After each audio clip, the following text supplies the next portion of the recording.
Bien-aimés dans le Seigneur, soyez bénis au nom de Jésus. Nous voulons parler un peu aujourd'hui d'un point très important. Nous allons traiter la question de la consommation de la viande.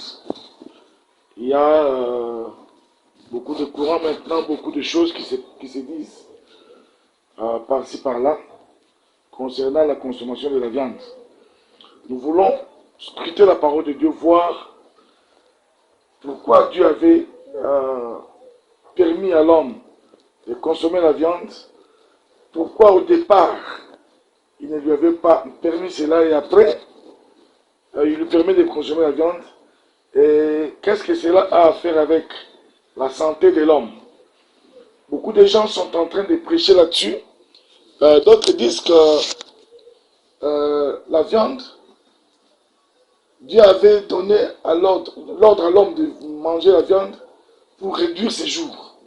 Et depuis qu'il avait réduit les jours de l'homme, il avait permis à l'homme de manger la viande, c'est alors que ses jours étaient réduits.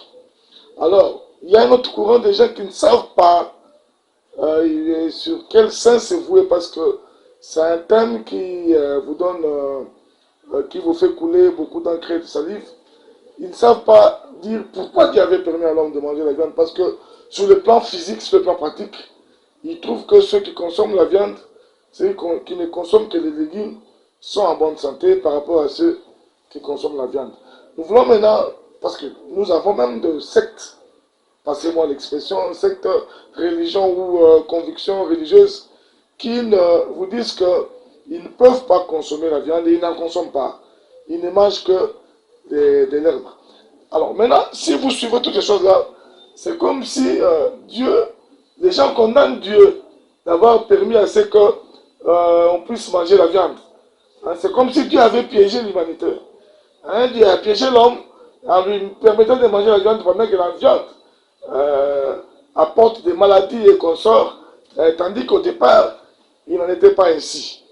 Alors nous voulons maintenant, avec vous ensemble, lire la parole de Dieu, voir qu'est-ce que la parole nous dit là-dessus. Nous allons d'abord aller dans Genèse, au départ, là où Dieu créé, avait permis à l'homme, avait donné à l'homme de la nourriture, quelle était la première nourriture qu'il lui avait donnée, et après, quelle nourriture il lui avait donnée. Dans Genèse chapitre 2, vous verrez que, après que Dieu a façonné l'homme, Dieu a créé l'homme, Dieu l'a établi dans les jardins. Je donne Genèse chapitre 2, partie du verset 15. Nous allons lire jusqu'en bas là-bas. Il dit, l'Éternel Dieu prit l'homme et le plaça dans les jardins d'Éden pour le cultiver et le garder.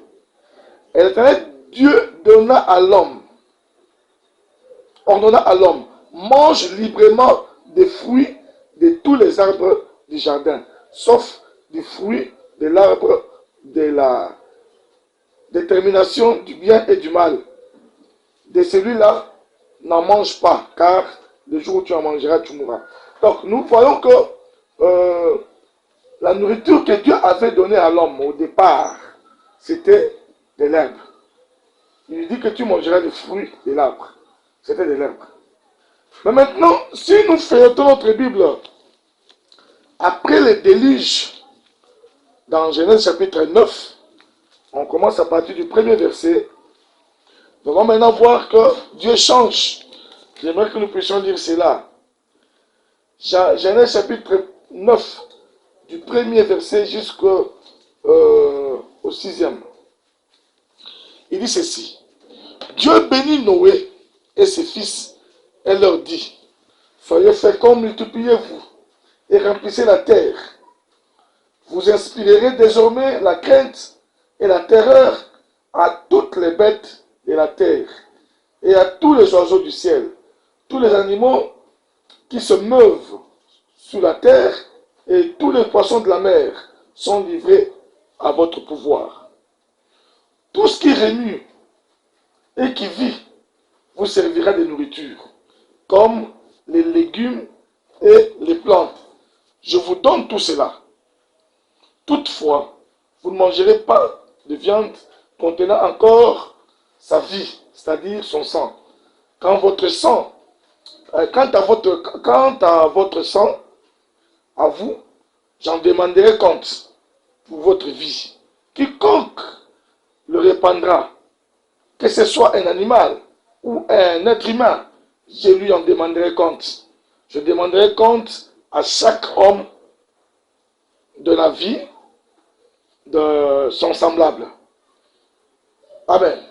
Donc, vous voyez, dans le chapitre 9, nous voyons clairement, après le déluge, Dieu permet à l'homme de consommer de la viande comme il consomme de l'herbe.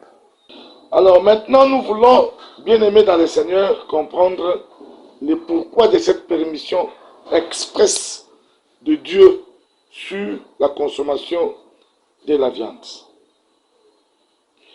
Et Dieu n'a pas vraiment, nous allons comprendre que Dieu n'a pas piégé l'homme.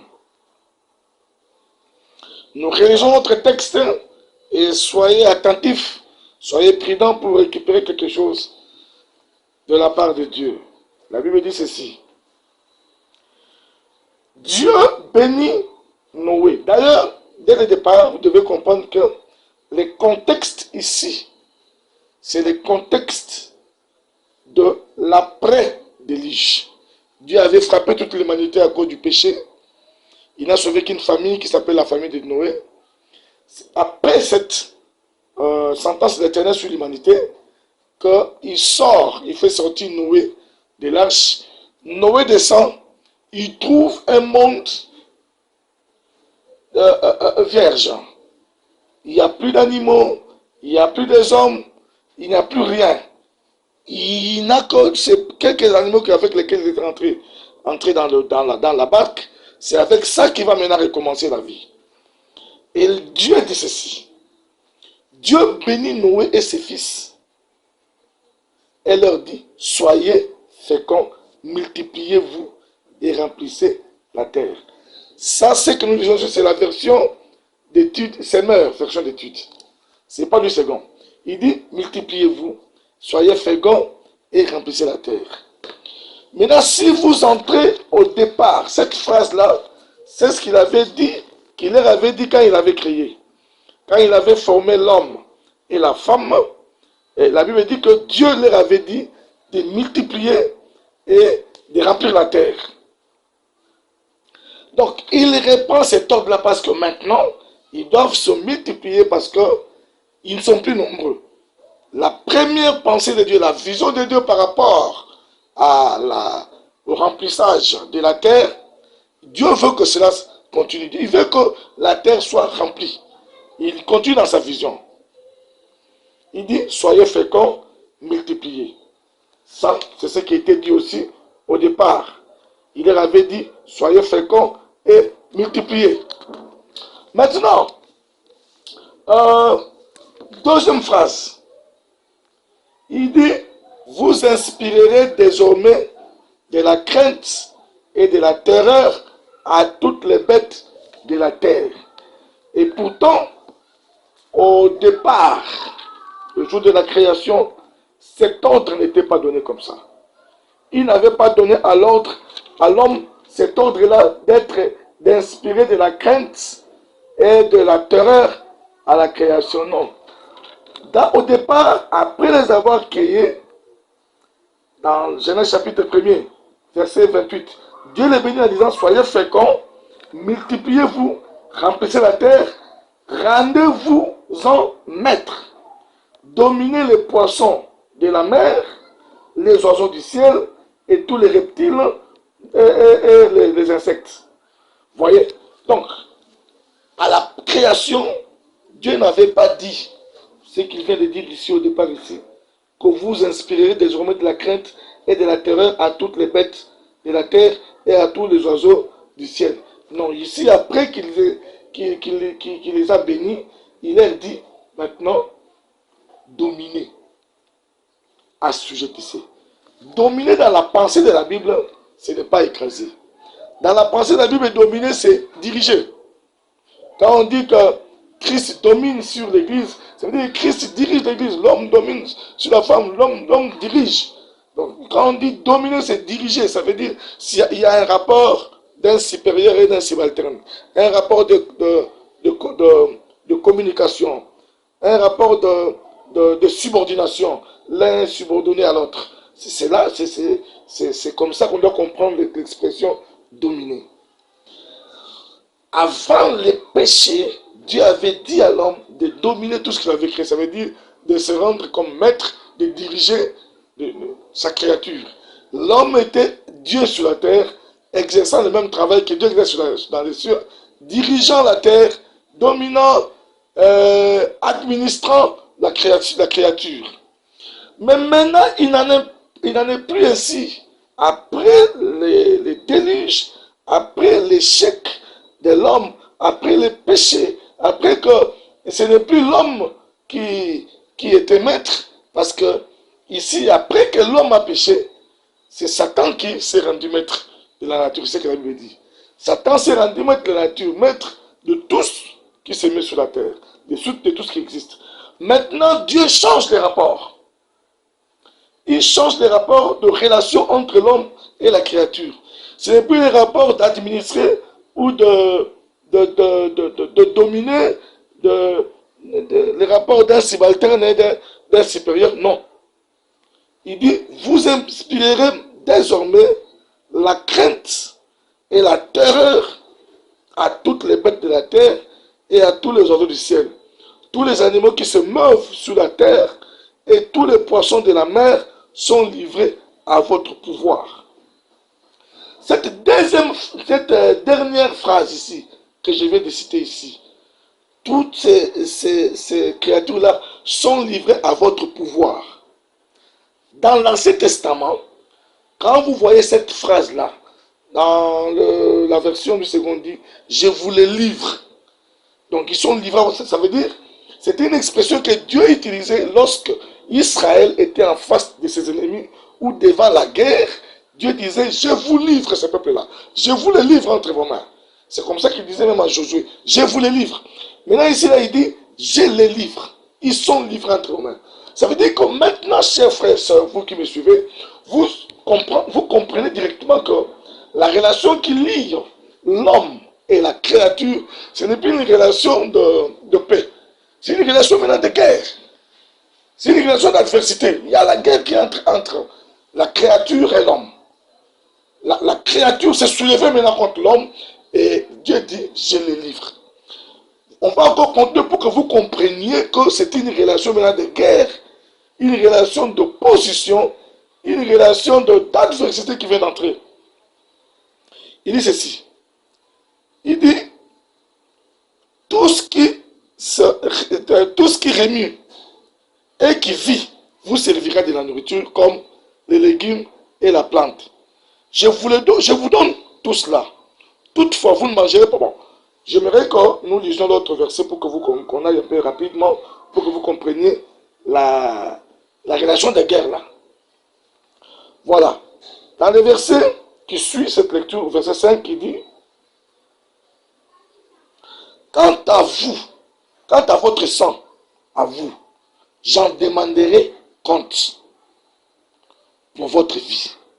Quiconque le répandra, que ce soit un animal ou un être humain, je lui en demanderai compte. Je demanderai compte à chaque homme de la vie de son semblable.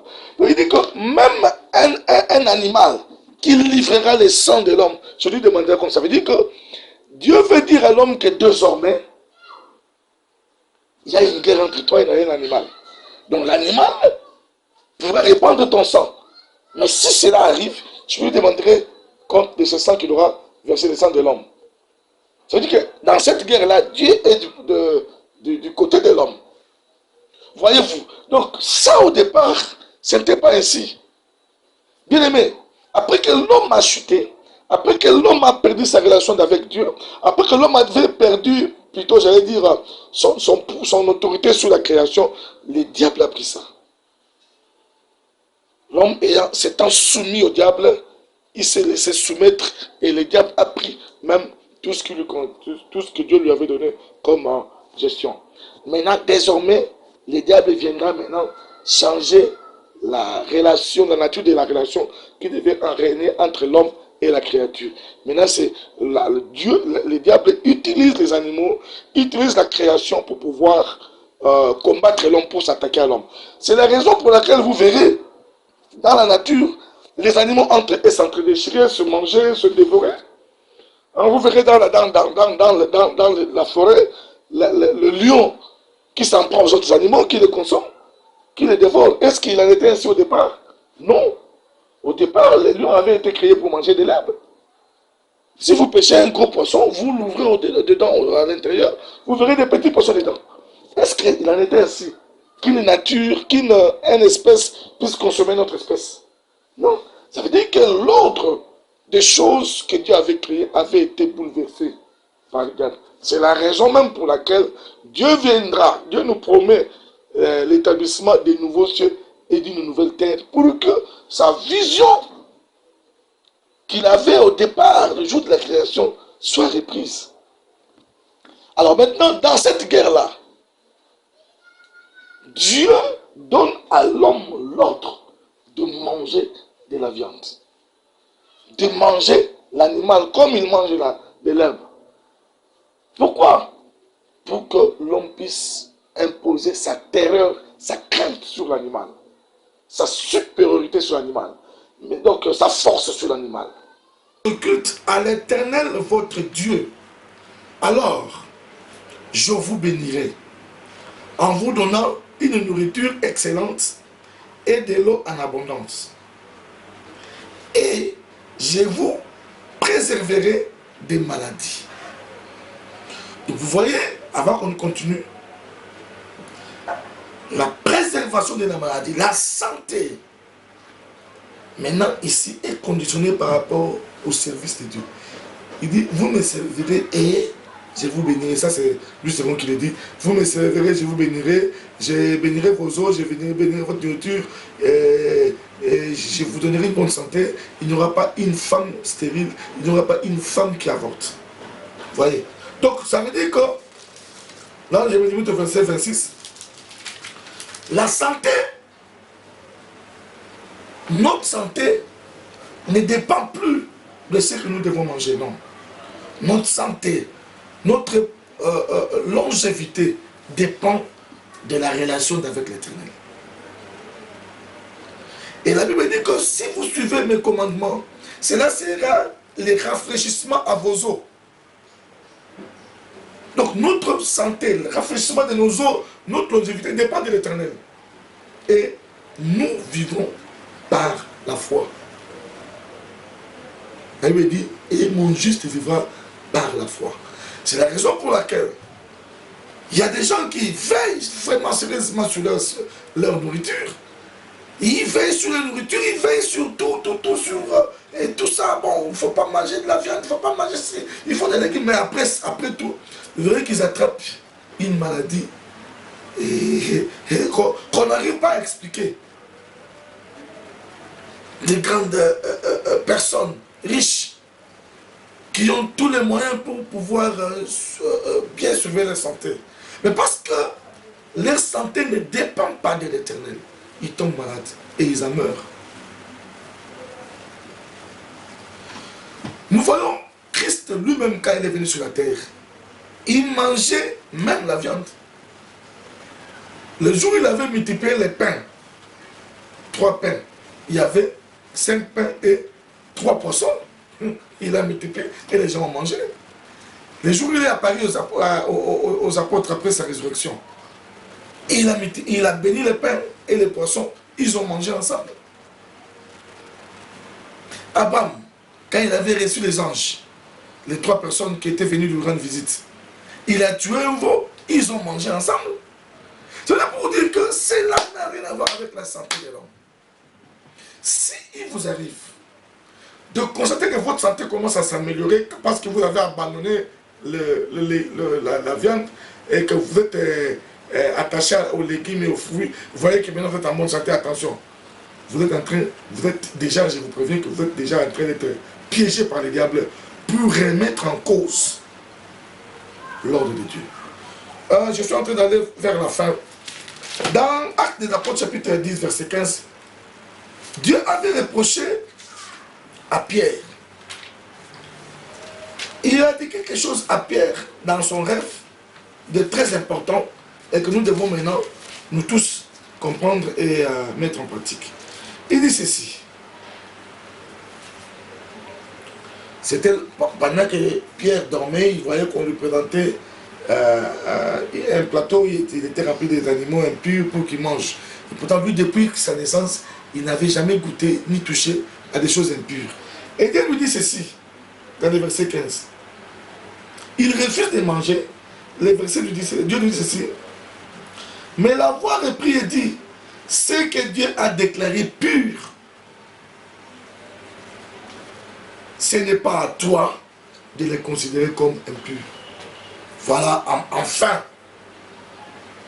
la réponse que je donne à ceux qui disent que la consommation de la viande est contraire, s'oppose ou bien détruit notre santé. Quand Dieu déclare que la viande est pure, ce n'est pas à nous de dire que cela est impur. Ce n'est pas à nous de nous opposer à Dieu. Donc si vous voulez tirer votre santé, votre longévité par rapport à ce que vous mangez, vous êtes en train de vous déconnecter d'avec Dieu. C'est comme si vous voulez chercher la vie en dehors de la parole de Dieu. Vous voulez vivre indépendamment de Dieu. Vous voulez chercher quelque chose qui vous protège que Dieu. Et vous voulez chercher la chose-là dans la nourriture. Non, revenons à l'Éternel. Craignons Dieu. Respectons sa parole. Fuyons les péchés. Dieu va nous rassurer. Et la longévité et la santé. Il n'y aura pas une femme qui avorte. Il n'y aura pas une femme stérile. Dieu mettra en fuite tous nos ennemis. Bien-aimés, soyez bénis au nom de Jésus de Nazareth. Si vous constatez que depuis que vous avez quitté, vous avez abandonné à manger la viande, maintenant votre santé est en bonne santé, votre corps est en bonne santé, attention. Cette santé-là peut être un piège que le diable vous a tendu pour que vous puissiez vraiment vous opposer à la parole de Dieu. Mais moi, je connais beaucoup de bien-aimés qui vous mangent la viande, mais qui ont foi à l'Éternel et qui ne tombent pas malades. Qui ont compris certains secrets de la longévité et de la bonne santé et qui les professent chaque jour et ils sont en bonne santé. Notre nourriture ne doit pas dépendre, notre santé ne doit pas dépendre des choses matérielles. Parce que le corps de l'homme est créé à l'image de Dieu. Il dépend de Dieu. Il est l'image, il doit dépendre de Dieu. Laisse que cette parole puisse vous exhorter et qu'il puisse vous remettre sur les voies. Si vous avez des questions à poser, n'hésitez pas de les poser. N'hésitez pas, j'allais dire, de les poser et nous allons essayer de répondre selon que le Seigneur nous le permettra. Soyez bénis au nom de Jésus-Christ. Amen.